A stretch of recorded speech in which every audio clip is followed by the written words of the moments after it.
Welcome to Point to Rise, your podcast that gives you permission to dream big, take messy action, and turn your talent into profit while turning your back on perfection. My name is Susanne Purcell, high performance and mindset coach, former international ballerina, profitable entrepreneur, and founder of Point to Rise, a movement designed to empower dancers. It is my mission to use my own story as an inspiration for today's generation of dancers.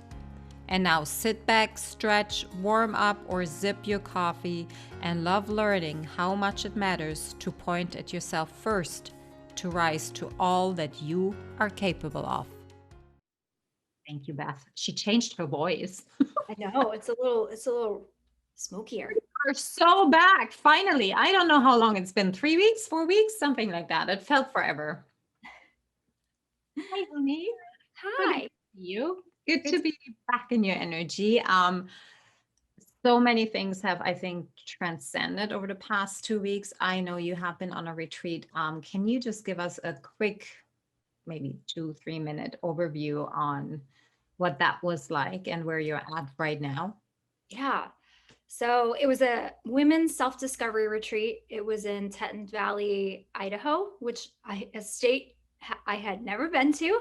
A beautiful, beautiful house. And it was just like our little sanctuary for the long weekend. It was beautiful. And 18 women came together to just expand, take a deeper dive of ourselves and find where we could fit in the habits that benefit us in a more loving way, and discover a little bit more about where our feelings about ourselves come from and how we can either, for some of us, maybe shed some of those feelings or dissolve some of those beliefs that other people put on us and find how to fill that love cup on our own.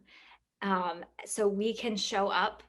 They were very heart-centered women. Most of them were entrepreneurs. So how can we show up as our authentic self, as us, to accept who we are as individuals and look at that as a beautiful thing, not something that we need to change or fix, so that we can show up in the world to who we want to serve in the greatest capacity. It was a really beautiful weekend. Very well-rounded, lots of different types of speakers. I spoke about self-love and acceptance. We did a Sweat and Swagger, part of a Sweat and Swagger dance fitness class to tie that in to see, like, do you have self-acceptance with who you are, how you want to move, regardless of what everyone else around you looks like. Yeah, we talked about well-being. We talked about a morning routine based on how you want to feel, not what you want to do, which I loved. So it was all about, how do you want to feel? How do you want to show up? What do you need to lose? What do you need to drop? And it was really, really beautiful. Wow. Yeah. Oh, I love that. Yeah. Yeah. Even though you didn't sleep much, you look like a newborn. Oh, why, thank you. Okay, so before we actually dive into today's theme topic, there we go. I'm still a little bit in Germany, so my first thought is German at this very moment, which is really odd. Even after 1 week, like, it came right back, and I'm switching back and forth. It is very interesting to look at. I had a little bit more harder time to adjust to the language, but then when I was there, it just came out all in German, and I started speaking German here at the home too. So it is really wild to just observe what is going on and how the brain actually defaults in certain situations. Which is very relevant to what we're going to talk about today. Totally. Oh, I love that. But we actually decided just before we jumped on record that we are going to rename the podcast, because there is so much we can talk about money and arts. And Christy and I believe that there is so much more that we can share that actually plays into artists becoming better and showing up as their better self, even when it goes around your earning potential, your capacity, stepping into your full potential, setting boundaries. There is so much more that we can talk about. It may not fit into money and art, but we are going to call it Coffee with Christy and Suzanne. Yeah, coffee. So it's our Monday morning coffee chat, Monday afternoon coffee chat. And yeah, if you have any ideas, what you want to talk about, anything that you want us to share, all you have to do is DM us. That's all you have to do, and we will talk about it. I promise you. So today's topic, and I'm not going to talk on purpose about my last week because it's just integrating into my home again, and it's very interesting, and I can feel how I changed and being from just taking care of myself, having other people close by that I can't really escape from. um yeah, learning a lot about myself. Yeah. Okay. And that reintegration time is really key too. Like of with yourself.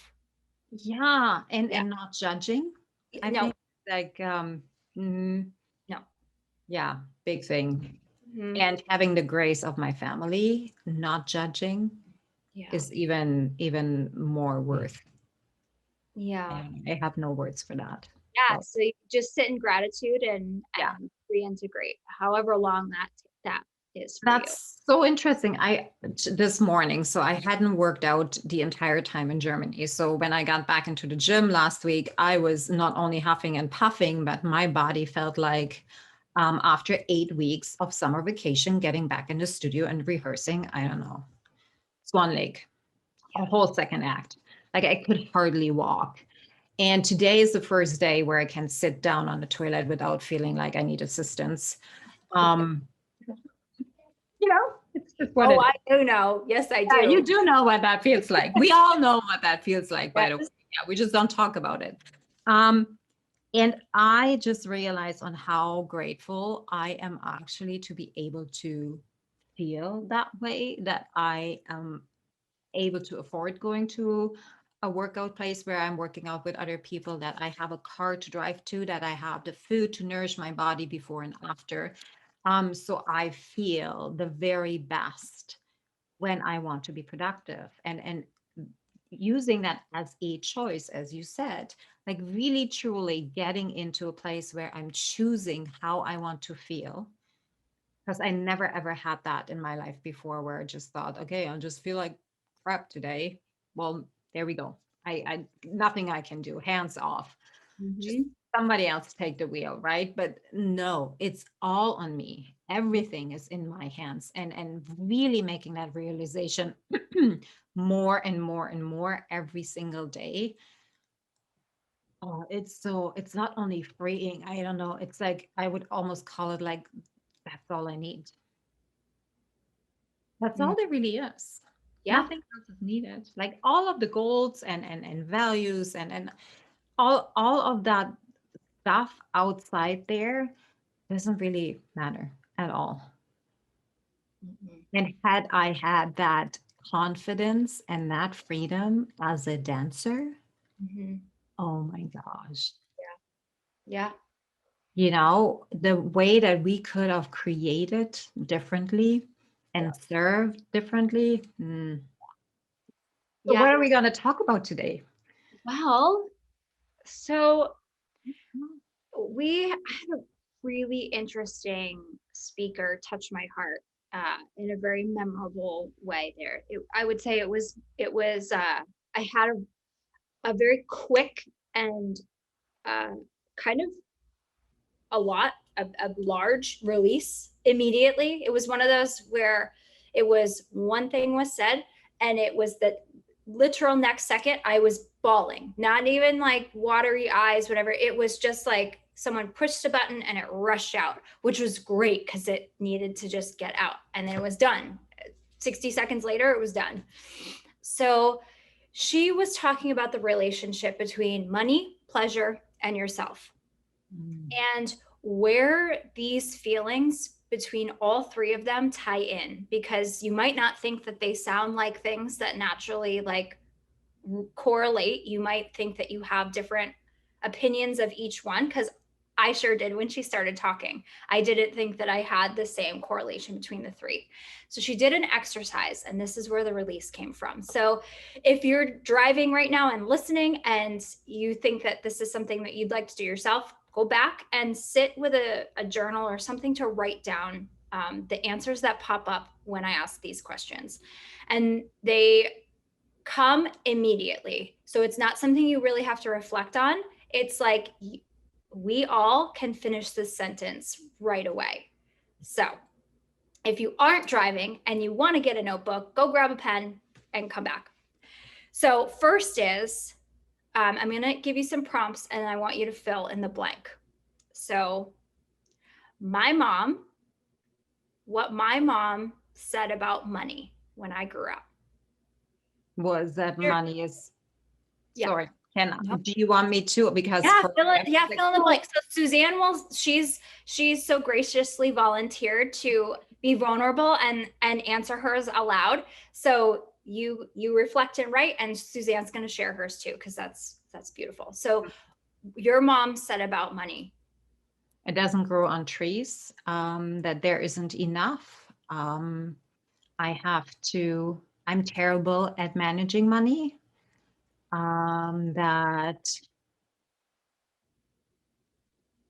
That's what comes to mind. Yeah. Yep. Oh, and we never talked about it either. So we don't talk about money. You too? Yeah. So that's Okay. mama. And when you were growing up, when you were little, what did Dad say about money? Great question. I don't remember. I mean, he died when I was very young, but money was never an issue with him. Like I know that I could always go to him, hey, Daddy, can we go and get this and get this? I was never afraid of asking him for anything. Mm-hmm. Okay, good. What is your relationship with money? How do you feel about money? So money and I are still we're rebuilding our relationship because I had such a scarcity relationship, almost like a money doesn't like me. Why are you always away? And then when you come, you don't stay. And I blamed money for a lot of things that I thought I'm just going to call her. It's her fault, but it never was. I expected it to be here, but I never knew how to take care of it and to have actually an open space for it. And knowing that there is abundantly everything available for me to have really whatever that might be, whatever I think I need or use or want to give or things like that. So I am right now actively, consciously, every single day rewriting that story because it is a very, very deep story that has been put in here that I'm not worthy of having any. Mm-hmm. Okay. Keep that, what you just said, keep that one in your minds when we go forward. Okay. And then you kind of answered it a little bit, but what do you think about when you think about having money, what do you think about? Oh, freedom. Like I think about not only freedom, like it feels like endless floating possibilities, fulfillment. Yeah, that's Awesome. what I think about money. Yeah. Okay, good. So, okay, everybody. Here we go. From those answers, reflect on them. Like if they're in front of you, keep an eye on them. And then Suzanne, just keep an eye on what answers you gave for those other ones. So now we're going to use the word pleasure instead of money. But you're not going to write down new answers. You're going to look at the answers that you wrote down for the first prompt of money. And that's going to, so here we go. So what does your mom think about pleasure? and then reflect on your answer.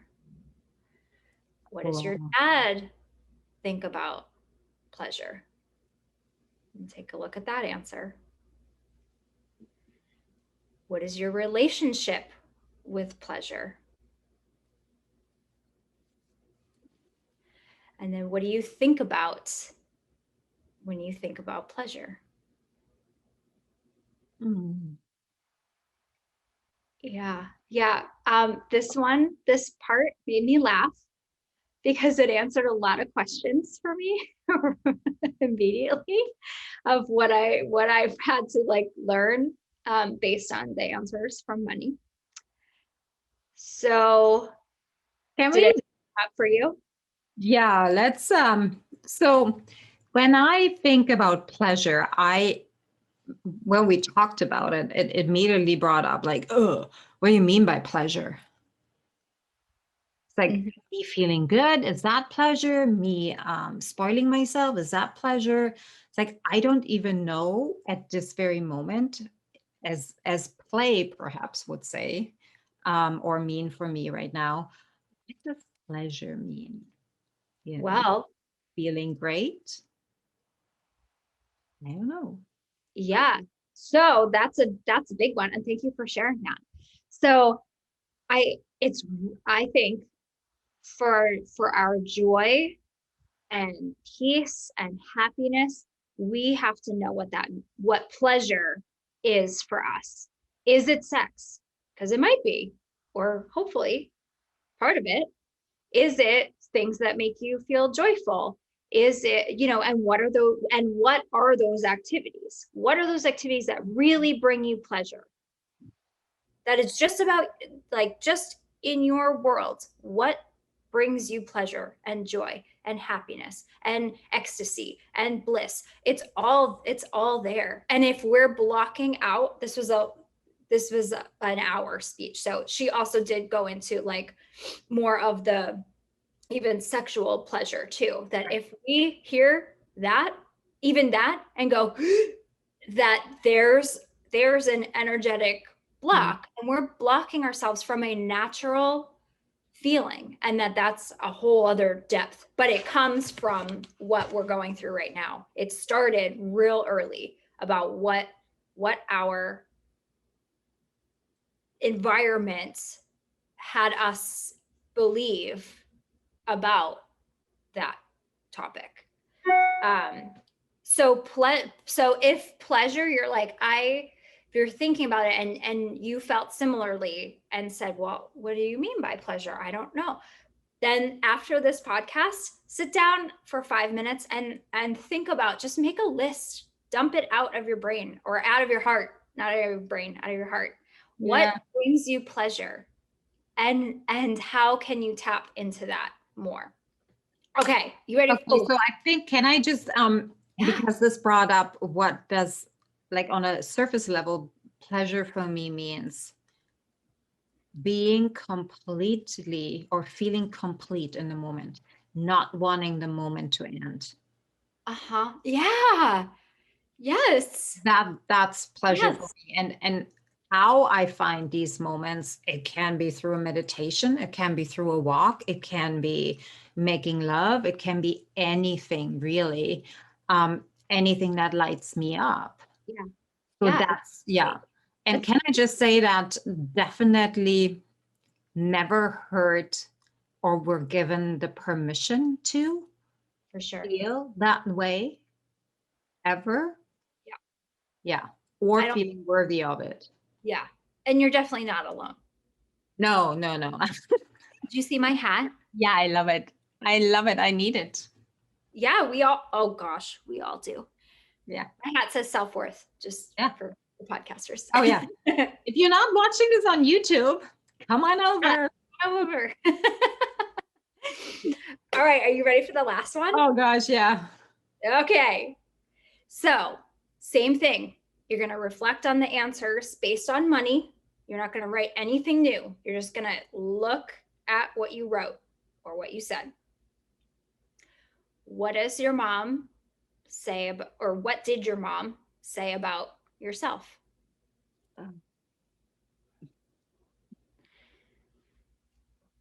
What did your dad say about yourself?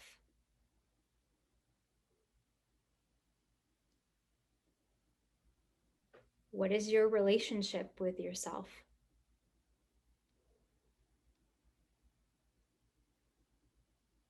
And then what do you think about when you think about yourself?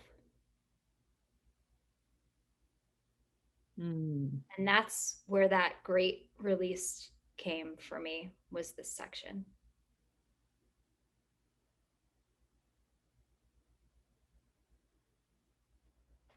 You know what I find intriguing is that how all of these three topics are so tied together, and then I can find the answer that I gave around money definitely around myself. Mm-hmm. Not with maybe my mom. It was more,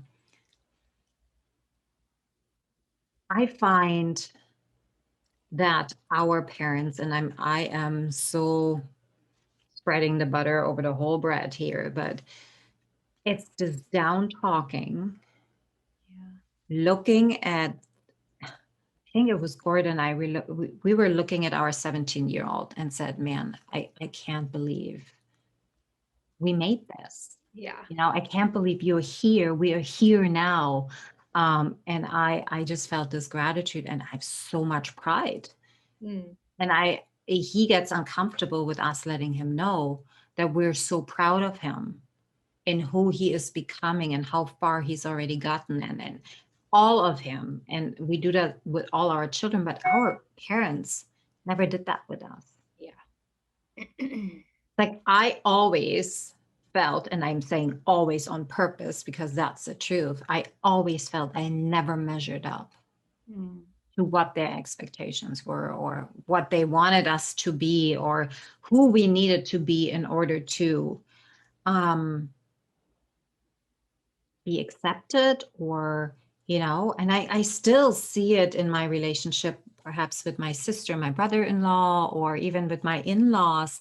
It's that consistent, and I mean this with so much love, that it's just because they don't know any different, of judgment, and never releasing the relationship of, I'm a parent and you're the child, and that means I'm going to down talk to you Yeah. and tell you what to do, how you have to do it, how you have to feel, how to fit in. And I am just not, no, why? Like, not understanding that being a parent also means you're developing, you're learning with that little one together. And regardless on how old they are, you're still learning. Yeah. Your relationship consistently changes. And I think that we have the same relationship with the arts, or with our teachers in the studios, that they're the teachers, I'm the student, and therefore the teacher, whatever they're saying is the right thing, and I have to apply. And if I'm not, I am not worthy, and I'm not seen, and I'm not enough, and I'm never going to make it. Yeah. And that's the way the system is set up.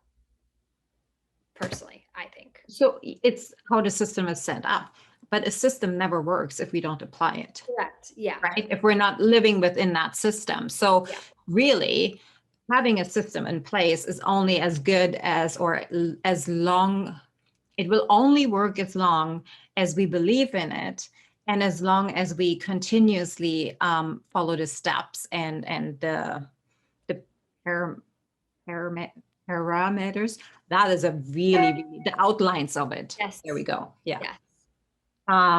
And if we don't do that anymore, if we ask different questions, if we say and choose, no, I'm choosing how to feel.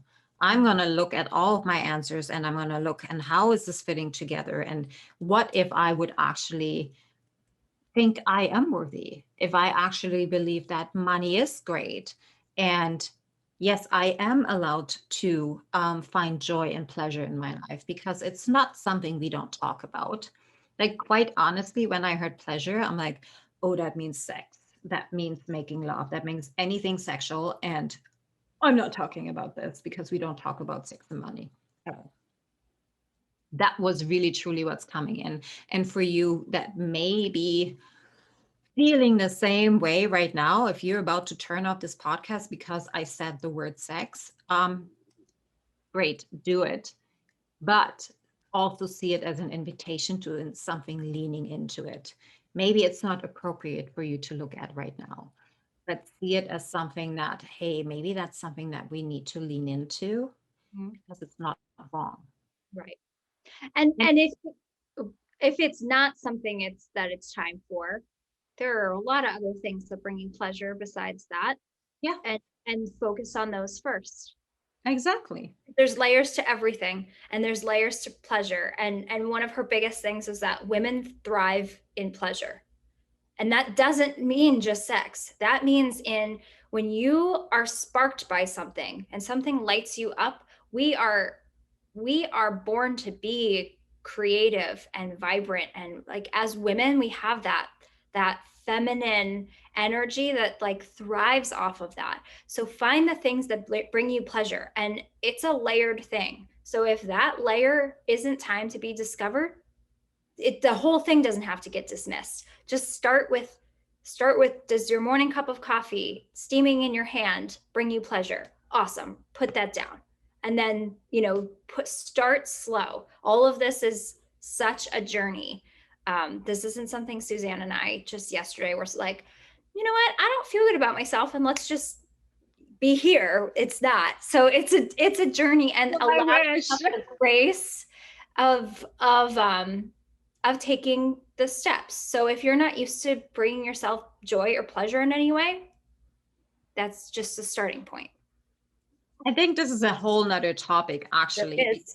because yeah, and maybe that's something that we need to talk about next time is this believe that as a high performer, you only find success in working hard and feeling miserable and hurting and consistently be in agony, right? Yeah. Always pushing beyond your limits. And as hard as it is that it actually rolls out of my tongue, the worst thing that we can actually do to ourselves. Yeah. Yes. Because I can now accomplish so much more in 4 hours where I find not only joy, but also set myself up for feeling joy and pleasure and understanding that the journey is the goal and not the goal. Like it's not the performance that's the goal. We're making it out to Mm-hmm. be the goal. It's who we become Mm-hmm. to set ourselves up on stage and be the very best. And maybe that day isn't the very best, but the next day will be the best. Mm-hmm. It's not about reaching, it's about walking and keep going and continuously moving forward. Mm-hmm. And I Yeah. isn't that is the biggest lesson for me. And I remember 2 years ago when I heard it's not about getting there, it's about the journey. And I'm like, what are you talking about? It's all about standing in the spotlight and the performance is the most important thing. And it's not the truth. No. It's not. The best shift for me recently was when I could make the correlation between doing and feeling, because I was always a doer. And Aren't that we all though? As that was where my self-worth was. in Because if I doing. do, then I become, or I am, or whatever. And I needed to be defined. And Mm, I needed the doing to fill that self-worth and that love cup for me, because I didn't know how to do it by myself, because I didn't understand this needs to be a talk. I do. This just came in like in this way. Anyway, I'm going to go back to this recording and reflect, because now I feel, mm, which makes me do, but mm. I go by how do I feel? Is this draining me? Is this sucking my soul? Is this easy? Is this light? Is this fun? Can I get it done quick? There is where it starts. Because if what I feel fills this, Right. and allows me to feel enough, that I don't need to go do to be to feel. That's exhausting Oh, because you're doing all these other steps to get to feel when you could just start with it. and let's apply exactly this into the studios, regardless in what kind of studio you're in, whatever kind of performer you are, is that, you can repeat 100 times a sequence, a song, anything by just doing it and filling that void of, okay, I rehearsed 5 hours today, therefore I worked hard, therefore I'm worthy, and therefore success is just right around the corner. Where we forget to ask ourselves, how do we actually feel while doing it? How do we feel after it? How do we feel before it? How do we feel when we are about to step into this kind of environment? And I think that's where the sweet spot lies. That's what we have forgotten as performing artists, that feeling isn't important anymore. Doing is so much Yeah. more important. But isn't it feelings and emotions that we are portraying onto our audiences? Isn't that why they're coming? It's not because of the doing, it's because they want to be part of our world, our emotional world, our soul, our heart. That's why they're coming. And not because we can kick our legs really high and can stand on point for like 10 minutes. Mm-hmm. Who cares about that? You may care, but then why do you care? Like Right. that is the better question perhaps to ask at this point. And that is the very reason that personally, I don't feel a connection to dance the way I did, because I realized exactly what you just described. I was a machine first. What is my technique? Everything redefined, that's superhuman. And then once that was there, then I'd get to the feeling. And typically I would only get to the feeling when it was time to be on stage, because I was so busy being a machine and a technician, so that people would ooh and ah and applaud, and then I would feel good. Yeah. But even the feeling for myself portrayed through the movement didn't come till the very end, till I was like, oh yeah, we're gonna have an audience tomorrow. Maybe I should Let go. find a way to zhuzh it up with me, because I was such a machine. And I use that word and I really mean it. I couldn't even hear the music I was dancing to most of the time. I was a literal machine. So that someone could say, you're amazing, you're phenomenal, and fill my love cup. That's exhausting. That's exhausting that way. Oh, so good. Before we part today, I want to share this with you. When you said, I couldn't even hear the music, so here's what came in for me. I so hear you. When I started out training, it was all about like leaning into the music. And when we performed like the classics, for example, it was leaning into the music and then try to get 32 people to lean into the music.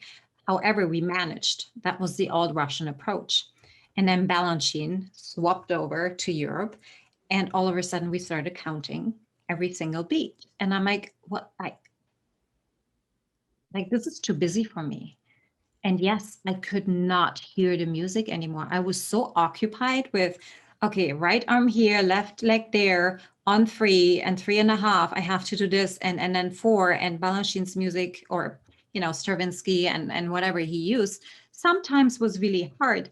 But we also took away the ability to lean into the music, to become one with the music, versus being feeling the music and not doing the music.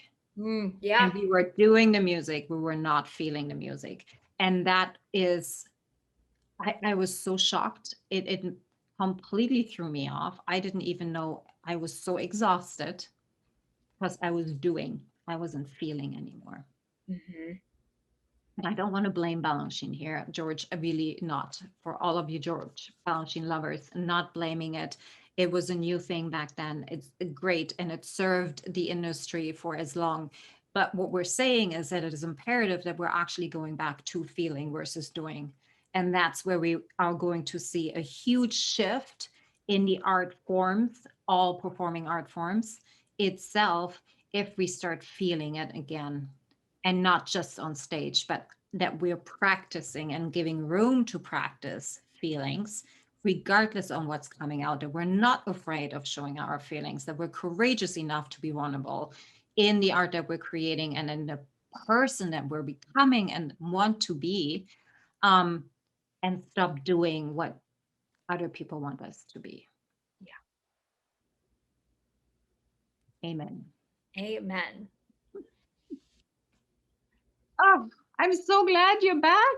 Like I missed our Monday morning chats. No, I love Yeah. these. Okay. So you know what, guys? I think it is.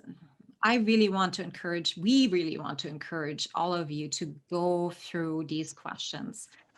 As uncomfortable as it may seem, take 5-10 minutes in the morning, right after you wake up. I find that's when I personally have the widest span of pushing myself into something that I really don't want to do, because I'm afraid of what's going to come out of it, or B, it's so uncomfortable, I don't want to, you know.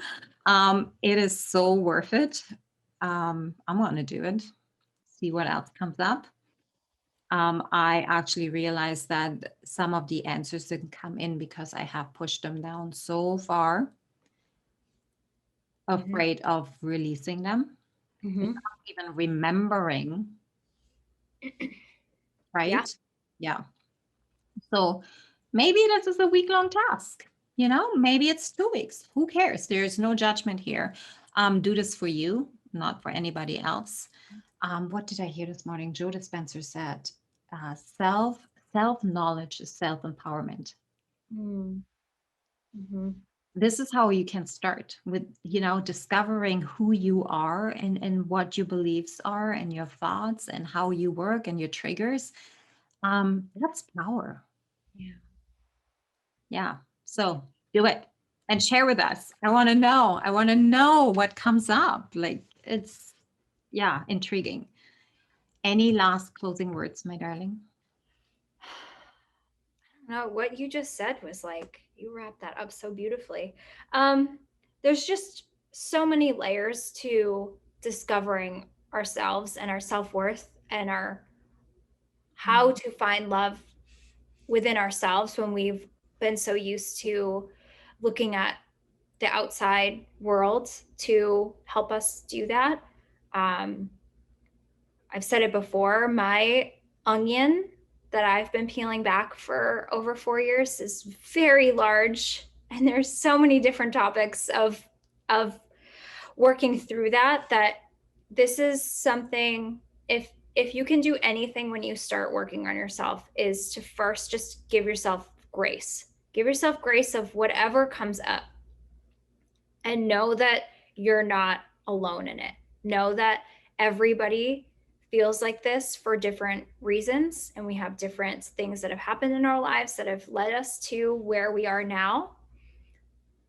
Your beliefs and stories don't have to stay that way right now, and that if you can just find the power to be empowered to step into discovering yourself in a deeper way, it really will change everything. And like Susanne said, it will change your dancing too. So that's all. Love it. Thank you guys for listening, and we will talk to you next week again. Bye. Bye. Thank you so much for listening. If this message resonates with you, please pass it on to someone who needs to hear this right now. And if you like what you've heard, your feedback will go a very long way. If you just take 30 seconds and leave me a 5-star review, that would mean the world to me. Till next time, point at yourself to rise to all that you are capable of.